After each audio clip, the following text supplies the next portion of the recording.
This is the Garden of English. I'm Tim Freitas, and today we're going to actually encourage you to become a better reader, and we're going to do it by also encouraging you to become a better writer at the same time. So, this is going to be a multi-step process, so there will be multiple videos about it, but we're going to start with steps 1 and 2 today. So, you're going to want to check this out.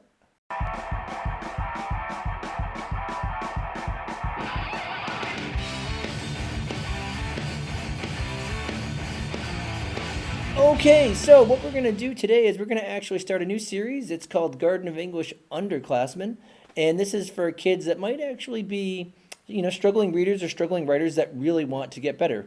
And I can't promise that this is going to fix all of your problems, but what I'm going to offer to you over the next few sets of videos is a way to engage with what you're reading in a way that will push you to think more critically about it, write more critically about it, and hopefully you'll realize that your cognitive reading skills and writing skills will actually grow because of it. And like I said in the intro part of this, we're going to go through steps 1 and 2 today, and step 1 is actually really easy. What we're going to do is during this particular set of episodes, I guess, I'm going to encourage you to use a story that I have linked down below, and that is going to be a story called Thank You Ma'am by Langston Hughes. You can just find that right down below. You can click right on that, and when I tell you to pause and read it, you can just read that story. It's super quick. It's got big letters. It's a great story. Langston Hughes is an excellent author, and I think that it can really help us here. But I am not going to actually use that story as I produce examples for you, and the reason why is because if I were to use that same story, what's going to happen is you're just going to copy what I do. And I know that because I've been a teacher for a long time, and whenever I produce examples for students as models of the same thing that they have to do, they typically just do exactly what I do, and then they don't even cite me, and that's plagiarism. What's up with that? But anyway, I'm going to actually use the story of the little boy who cried wolf. So what we're going to do right now is this. We're going to start with step 1. Step 1 of learning to become a better reader or a better writer is entirely on you. You are going to pause the video when I tell you to pause it, and you're going to read the story, Thank You Ma'am. And then you're going to write a 5 to 10 sentence summary of the whole story. So why don't you pause the video right now?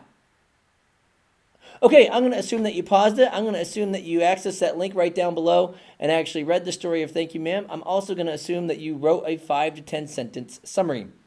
Okay, and what I'm going to do is I'm going to actually work to shrink myself right now because, like I said, I am going to use the story The Little Boy Who Cried Wolf.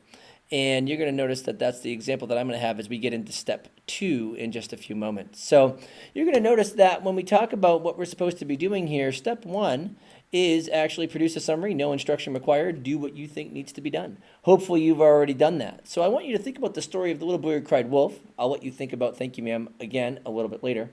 But we've got this story about this kid who is tending his sheep, and sure enough, he pretends like a wolf is coming, and he cries out for it, and the townspeople come, and they want to save him, and then he's like, oh, ha, ha, I was just joking. He does it again, and the townspeople come, and he's like, ha, ha, ha, I was just joking. And when he goes to do it a third time, there actually is a wolf, but nobody comes because they don't believe him anymore. And because of that, the wolf actually ends up devouring him. I know this is like a terrible story, and yet for some reason we all heard it when we were little kids, when we told lies when we were like 4 years old. I'm not sure that's the best way to teach our young children, but sure enough, that's how I was taught. That's how many other people were taught. And so anyway, nonetheless, I'm using that story here. So when we look at this idea of what we should first do, where it says produce a summary with no instruction required, you're going to notice here's what I produced, right? And what I tried to do is I tried to embody not necessarily a struggling reader, but someone who doesn't particularly like to read or might struggle reading, but still kind of knows what's going on, right? And here's my summary. There is a kid who is a shepherd. He yells and tells everyone there is a wolf. The townspeople come and see that there isn't one and leave. He does this again, and there's the same result. A wolf then shows up, and when the boy yells, no one comes, he eventually dies. Sure enough, this is quite a decent summary of the little boy who cried wolf. Now, before I move on, I might just note here that a lot of times, especially if you're in high school, you might hear all the time from your teachers, oh, but we're not supposed to write summaries, or we're always told we write too much summary. I just want you to trust me here, because as we go throughout this series, I'm going to prove to you that writing summaries can actually produce critical thinking that will then move you towards analysis later on. So we'll actually shift from writing summaries to actually writing analytical paragraphs. And I might even include analytical essays at the end of this so that we can have a multi-part series where you can see how just starting with actual reading comprehension and writing mechanics and moving through can get you to become quite an excellent reader and writer. So I just encourage you to trust me and stay along for the ride, okay? But anyway, with that being said, hopefully you already produced a summary about that story. Thank you, ma'am. And now we're going to actually get to step 2. And step 2 is where you're going to pause the video again after I go over what this looks like. And you are going to do this next, okay? And this is exactly what I do in my classroom at the beginning of the year, no matter what class I'm teaching, whether it be a freshman class, a 10th grade class, an 11th grade class, or a 12th grade class. And 11th and 12th grade are actually AP Lit and AP Lang. So I do start here because this helps kids build their critical reading skills and their critical writing skills, and that's what I want to help you build as well. So anyway, you've produced this summary. We just read this one that I went over here. It is actually accurate. Yours is most likely somewhat accurate, okay? But step 2 for becoming a better reader and also a better writer is right here, okay? What I want you to do is I want you to revise your summary by clearly identifying your nouns, by including strong connotative verbs, and by integrating pertinent and precise adjectives and adverbs. Now, the truth is you might not be a grammar guru, and that's fine. I don't have time to go over all of that right now in this video, but if you YouTube what are nouns, what are pronouns, and they're not just nouns that get paid, by the way, what are verbs, what are adjectives, what are adverbs, okay? You can get all of that information. So I do encourage you, if you don't know what that is, that go look those up. But we're going to focus on particularly one part of speech here. So let's say you're like, you know what, I don't have time to look up all those parts of speech and I don't even know them. Well, let's focus on one, okay?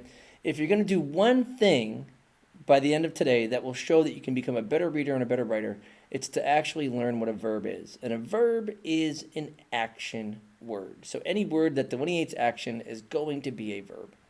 And the truth is that the better verbs that you pick when you write, the better writer you will become and the more precise thinker you will become, okay? And I want to actually show that to you right now. Look at this first sentence that I have, and it says, there is a kid who is a shepherd. Now, the verbs that are in this particular sentence are the word is and the word is. Now, that tells us that those are linking verbs. They're just a state of being. And it says, hey, this kid is this. I know that the student, or I know that I have understood the story because this is accurate. There's a kid who is a shepherd. But look at how I changed just my verb. We're going to only look at our verb here in this first sentence. It says, there is a little shepherd boy who is caring for his sheep. And look at this little change here. I wrote is caring. Now, you're going to notice in the directions here, it says include some connotative verbs. Well, this is a connotative verb phrase. And what a connotation is that's the emotional baggage that's tied to certain words. Okay? I could tell somebody, hey, you're a bad guy. Or I could be like, you're a jerk. Okay? And the word jerk has a much stronger connotation. Well, if you look at this, when I say that if I were to even say there is a kid who is caring for his sheep, what I'll know is that he does actually have a deep care for the animals that he's in charge of. It's not like he's irresponsible.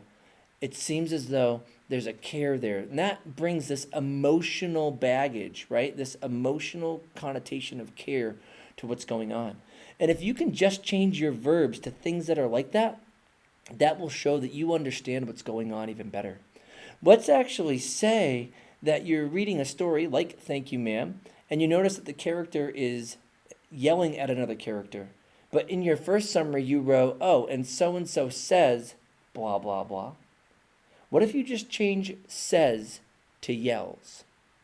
That elevates the emotional intensity of that moment, and that also elevates your understanding because you realize that there's some sort of anger or excitement or something going on there that you didn't the first time that you wrote. So what you're going to do is this. At the very least, I want to encourage you to take your first summary, and I want you to change your verbs to be as precise as you can based on what you read.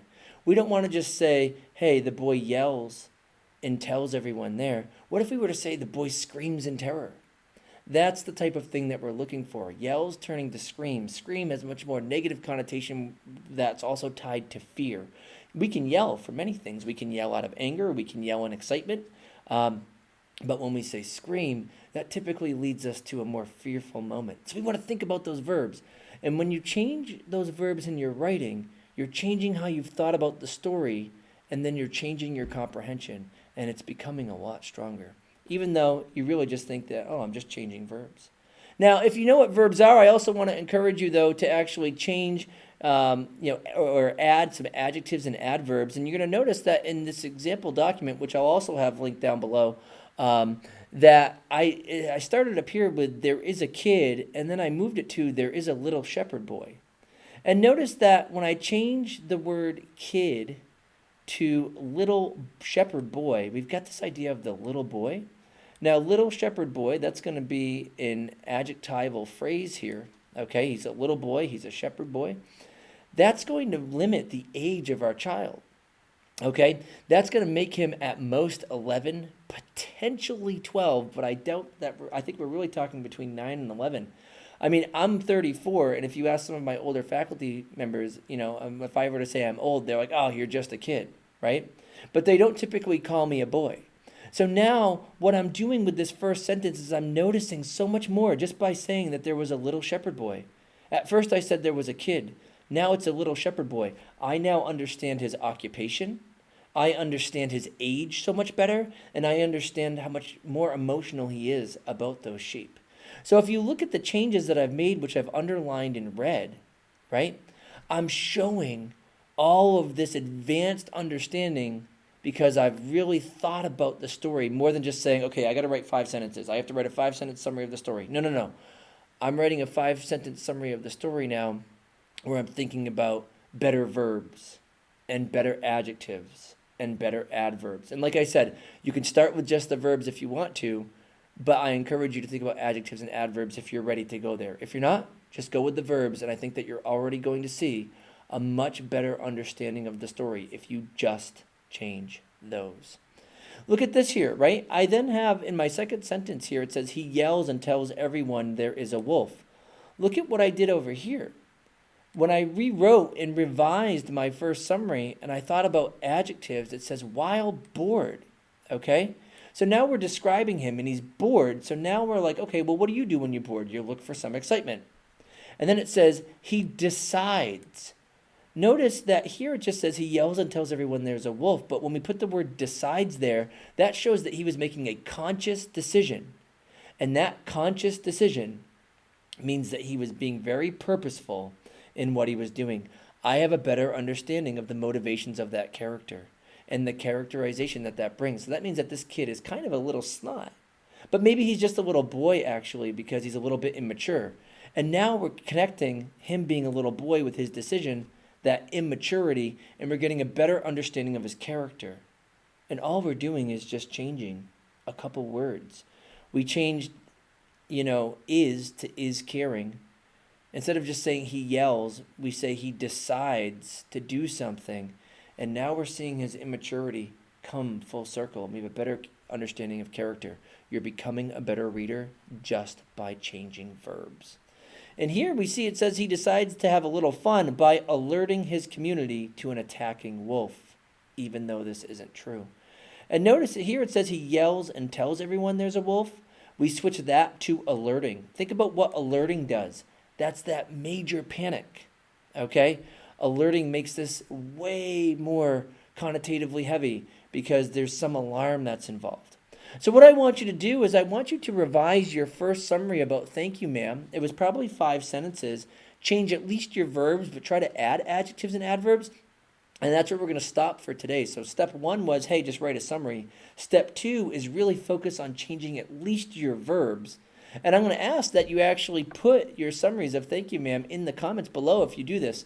And the reason why is because if I have a really good one, right, if you can show me an original summary, and then you could show me one that is modified with just changing verbs or also verbs, adjectives, and adverbs, I will actually take your summary in the next video that I do and I'll actually show how we can change that again to make it even better, and how we can better our comprehension with another type of revision, and then we'll actually end up pushing that forward even more. So I'd really like to use your work instead of mine. I'll still continue with The Little Boy Who Cried Wolf, but I'd also like to also include examples from Thank You, Ma'am as well. And I'd like to use your work that I can revise myself. So anyway, I hope that you liked this video. If you did and you found it helpful at all, I'm going to ask that you just click like and subscribe as always. You can follow us on Facebook. You can also follow us on Instagram as well, at the Garden of English. And I encourage you to try to connect with us there. We do have Garden of English merch. Not only do we have t-shirts, but we're also selling posters now, and we're actually going to get some Garden of English masks up on the site pretty soon as well. When I get a couple of those in, maybe I'll wear one of those in the video.